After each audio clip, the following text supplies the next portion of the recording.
Yeah, someone had made mention of that. Like, I think obviously Diego's a different style player a little bit. I think he felt a little bit more, like Kyler Murray did, when he was at Oklahoma. Diego's a guy that can drop his shoulder and run over a linebacker. Like, he's big and thick and physical. But yes, from the fact that he can extend plays and make plays out of the pocket. So we're going to have to do a really good job there next week. Coach, a couple more guys. Coach has got to get somewhere. You talked about the training camp mistakes. Do you chalk that up to a lot of young guys playing today or something else? I don't know. I mean, it's ultimately we'll have to look at film. I think some of it is young mistakes and guys playing significant snaps that maybe hadn't up to that point.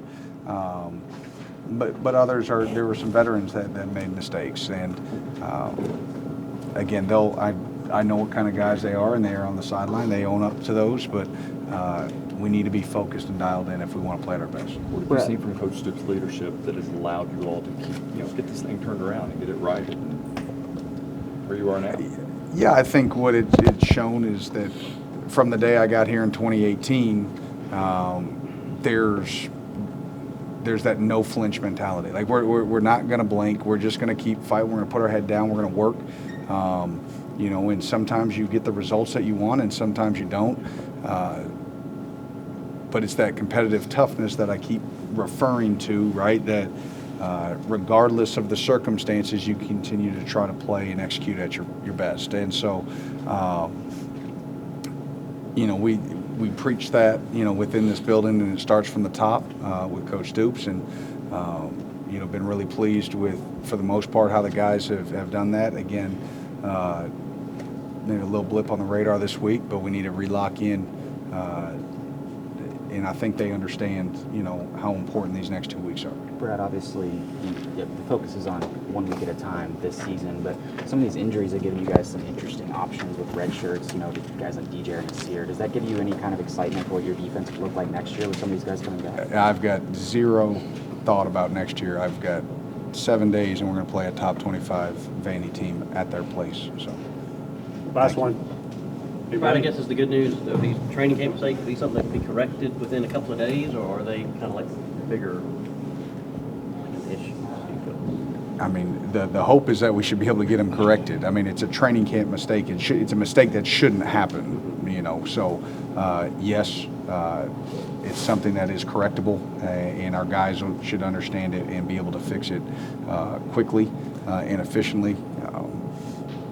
And again, mistakes are going to happen in a game, but again, some base mistakes are the frustrating ones.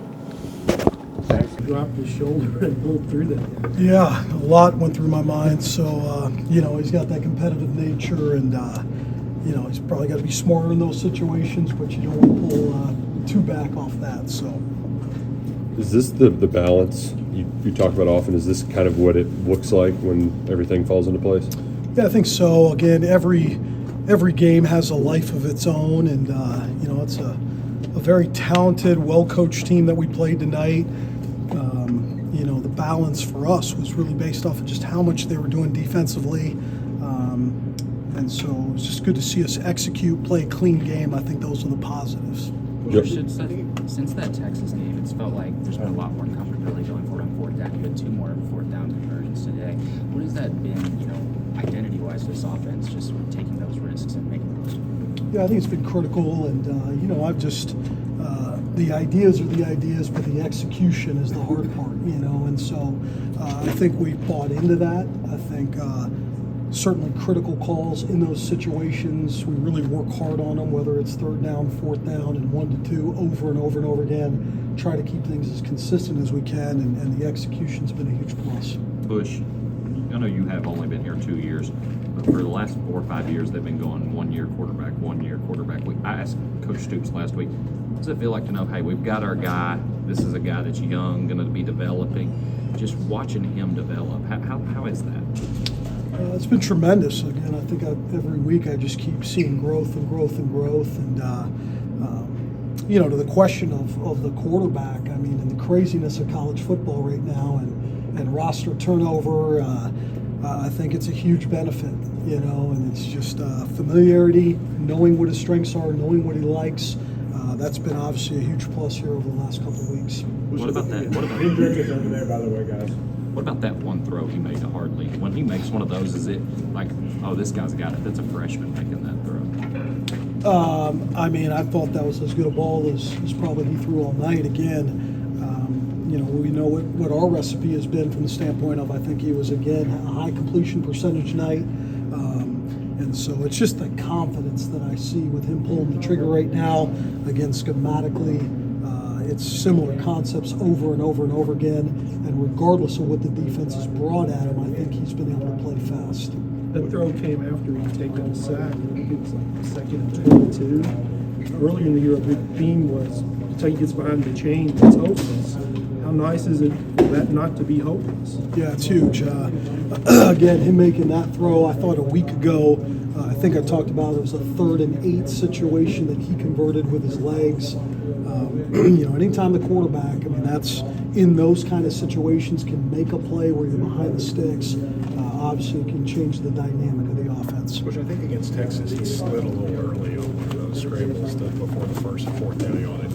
What's the balance in teaching him to protect his body, but also the energy he brings, I guess, in some of those plays? Yeah, I think it's flow of game. You know, if we're talking 4th quarter and it's a critical 3rd and 6 on the line, I think there's a chance to insert yourself from a leadership standpoint in that. But certainly, you know, from a value standpoint, you got to learn to protect yourself. You got to learn when it's okay to run out of bounds, but not take the competitive nature away from them. What have you just seen from Brennan Ward in practice, like throughout the year, and what do you like about his game? Yeah, I think both young guys have done a tremendous job. They both are extremely talented guys, and that's Brennan and Stone. And we really hope to play both of those guys in this game, and it just worked out the way it did. But again, I think there's a composure level. I think he was able to go in, certainly in spring and fall camp, and just kind of operate the offense. You know, you never know, again, what you're going to get, but we certainly need to take a look at both those guys. Coach, in the last 3 games, it seems like y'all are throwing the ball a little bit more, maybe